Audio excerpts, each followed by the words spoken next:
These dudes came to camp and they're making a statement early.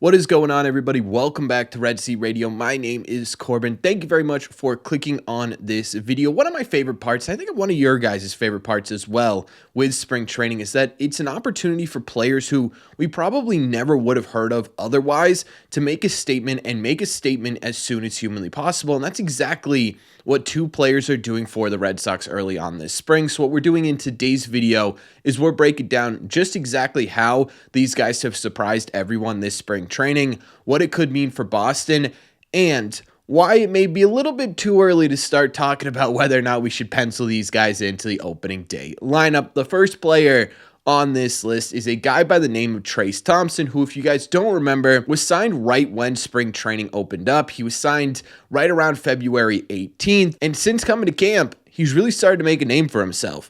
In 23 plate appearances, he's hitting .300 with a .391 on base percentage and an .850 slug for a 1.241 OPS. He also has 3 home runs in 8 games with 6 RBIs. In fact, Trayce has 6 hits total this spring, and 5 of them have been for extra bases, with the 3 home runs and 2 doubles in the mix there. He's showing an incredible amount of power at the dish early on here. And from the right-hand side, that is kind of intriguing, right? It's also something that Trayce Thompson has sort of been doing his entire career. If you take a look at his regular season numbers here, and specifically the seasons in which Trayce Thompson has had at least half a season in Major League Baseball, which was back in 2016 where he had 13 home runs, and the other in 2022 where he had 13 as well, both on pace for 25 home runs in a full season. It's not exactly surprising that early on, Trayce Thompson is showing a whole lot of home run potential,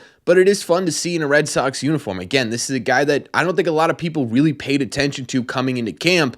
All of a sudden, a lot of people are paying attention to him from a fan base perspective. The other guy that has been making some noise here for the Boston Red Sox is a guy by the name of Nate Eaton. Now, if you remember, Nate Eaton's actually been signed with the Red Sox for a little bit now. He was signed over the offseason. I believe it was back in January. Could have been even earlier than that. And one of the things that stood out when the Red Sox signed Nate Eaton is the fact that a lot of teams also wanted to sign him. He had something like 14 minor league deals on his table before choosing to come to Boston. So a very sought after guy. And so far this spring, he's showing exactly why, because in 21 plate appearances, he has a .267 average. The on base percentage is at .476. He's almost getting on base every other plate appearance, and he has a .733 slug for a 1.210 OPS, pretty similar to what Thompson is putting out.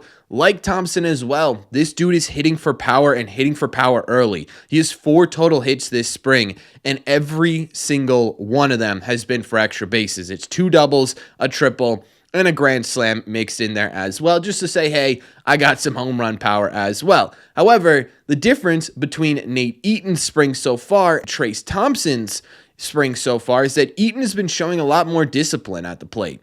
Right now, he is walking just as often as he's striking out, 6 in each category, which is why his on-base percentage is so much higher than Thompson. This power stroke also, I think, caught people by surprise a little bit. Unlike Trayce Thompson, who has shown he has in-game power at the major league level so far, Nate Eaton kind of hasn't. In 73 major league games over 2 seasons, he has 4 total doubles and just a singular home run. But he also kind of surprisingly has almost as many triples as he does doubles with 3. I think his speed's a pretty big factor into why a lot of teams were pretty interested in him. He's shown speed both at the plate this season, in spring training, as well as in the field as well. So a lot of good things coming from his speed on the field so far for Nate Eaton this spring. And again, it's another guy that's really started to turn heads a bit as we move into kind of further into spring training here.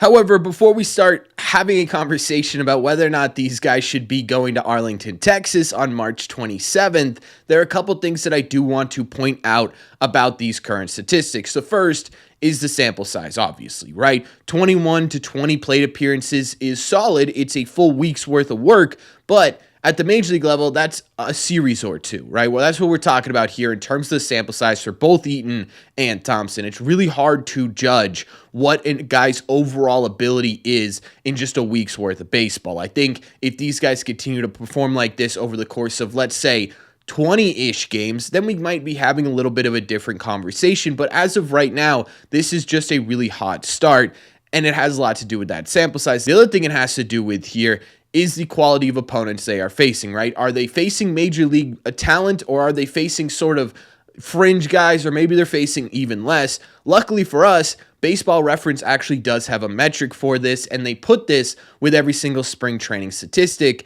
And it's kind of an interesting stat. Trayce Thompson's quality of an opponent's score is at a 7.8, which means on average, he's not facing mostly major league players, but mainly AAA guys so far this spring, whereas Nate Eaton's is at a 6.7, which is even lower, meaning he's facing a majority of AA guys this spring. So while they are teeing off overall, it hasn't exactly been against the cream of the crop type opponents. Which again begs the question, what does this look like against major league talent? And this is why it's real early on to start having a conversation about whether or not these guys are doing enough to earn themselves a spot on the major league roster, right? Once those scores get up a little bit and you start to get more of these major league guys regularly in games, I would say probably in the next week or so, you're going to start to see a lot more major league names in these spring training games. This stuff really starts to ramp up going towards the regular season. That's when the real test is going to come for both Nate Eaton and Trayce Thompson. To have these guys face, let's say, a Dylan Cease type player or a Bailey Obear type player on the Twins, right? Or just someone at the major league level and get that scores up to 8 or 9 as they start to play more major league talent, that's going to be a real indicator as to whether or not this is just simply teeing off against lower levels opponents or whether or not this is actually something that's legitimate. Now, I will say, yes, they're playing against minor league players right now, but there are also major league guys also playing against minor league players who aren't doing this well. So they still absolutely deserve their flowers for what they're doing at the dish right now. They're in an entirely different situation than a lot of these other players are, because what they're doing is they're fighting for a roster spot. Spring training to them isn't okay. Well, it is also this, but it's not mostly this. It's not so much, okay, let me get my swing ready for major league season. Let me get my mind right for major league season. It's, I got a battle here. This is a tryout. This is a showcase. This is me trying to put on a show in order to fight for a spot, not even on the 40-man roster, but just as AAA depth for the 2025 season. So what they've been doing so far, despite who they're playing against, is still relatively impressive. It just isn't enough, in my opinion, yet to start having this conversation about whether or not they should be on the roster come opening day. Especially if we're talking about the 26-man roster. Maybe we could have a conversation about the 40-man roster, especially if injuries start popping up or guys on the back end of that 40-man roster aren't performing the way you want them to. But right now, I just think it's a little premature to have an opening day conversation. However, there is one conversation about opening day that we can have with these guys right now, and it does have a lot to do with injury.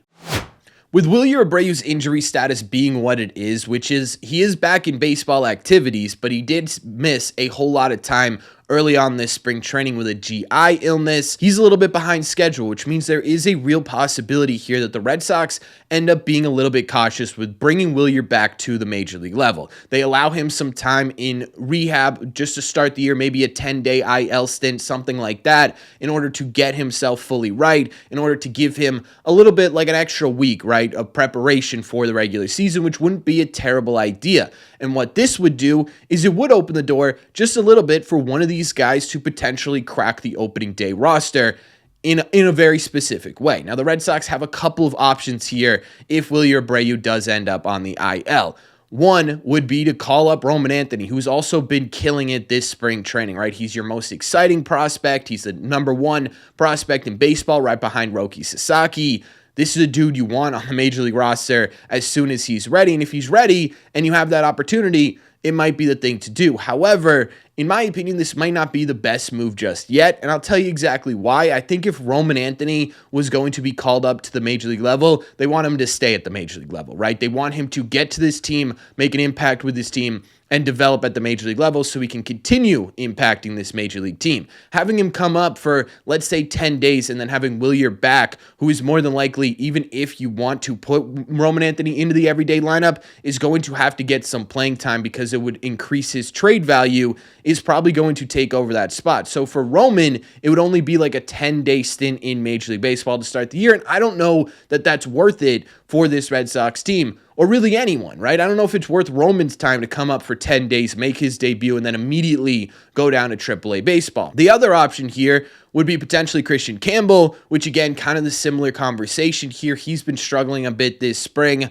Or you could have a guy like Rob Refsnyder take over that starting role duties in left field for a little bit until Wilyer Abreu's back. However, that leaves a spot on the bench, right? You're missing a bench bat if Rob Refsnyder's in this everyday lineup, which is where that door opens up a bit for a guy like Nate Eaton or Trayce Thompson to make enough noise where they say, look, we're going to keep you up here for a couple of days. We're going to allow you some bench opportunities off the bench, whether that be starting a couple of games, whether that be coming in later to games, maybe to get yourself some at-bats, and we're going to have you impact this team right away come opening day. So that possibility is definitely out there, and I think if Wilyer does start the year on the IL, that's the route the Red Sox are going to go. They're going to start with sort of these backup to the backup, these plan D or E type players, as opposed to trying out your plan B, which would be Roman Anthony, or really your plan A in the future, but plan B right now, which would be Roman Anthony. So I don't know. Yes, it's really early to sit here and say,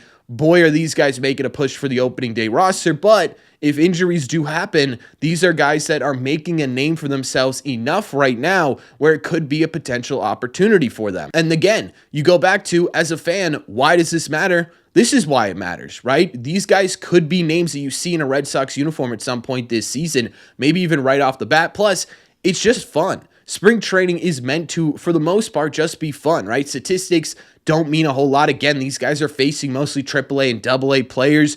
But what it does do is it allows you to put faces to names, and it allows you to sort of get to know some of these players that you may have not known before, and that's exactly what Nate Eaton and Trayce Thompson are doing so far this spring training. So it's fun to watch these guys, and it could have some impact on what the Red Sox end up doing if some of these players end up on the IL. A couple of really interesting things with these players. So let me know in the comment section down below, what do you guys think of all this? What do you think of their hot start? Have they been turning your head a little bit? Have you started to notice either of these guys in the starting lineups for the Red Sox during spring training, or are you sitting there saying, I don't care about these guys, it means absolutely nothing? Let me know all your thoughts in the comment section down below. As always, if you made it to the end of this video, do me a favor, make sure you guys have hit that subscribe button if you haven't already. If you're new here, we talk Red Sox content almost every single day. Also, make sure you guys have hit the like button on this video as well. It just simply helps these videos out a ton, and it's the best way to let me know you're enjoying the content. Don't forget, you can also listen to these episodes. All you have to do is head over to your favorite podcasting app and look up Red Seat Radio. Thank you all very much for clicking on this one, and I will see you in the Red Seats.